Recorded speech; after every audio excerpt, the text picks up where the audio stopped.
Hi, so if you have the R3 Project Smart Robot Car and you decided to upload some code to it and it stopped working with your remote, these are the steps you would take to get your robot car back working.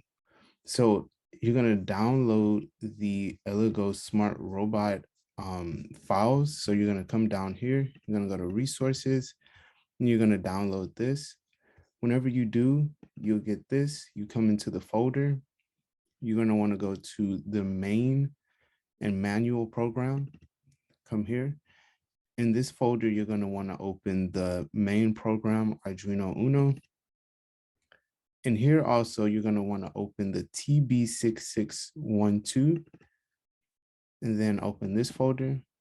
Now, the first thing you do when you're in here, you're going to open add a library. You're going to unzip this file. You're going to drag this file back into the previous location. And when you're in here, what you're going to do is open this file and take everything out of it and put it right back here. So the goal is to have all the files in the same location as the Arduino file. So once you do that, you're going to open it. You're going to verify it. If you don't do the previous steps, whenever you try to verify it, it'll give you an error and it won't compile.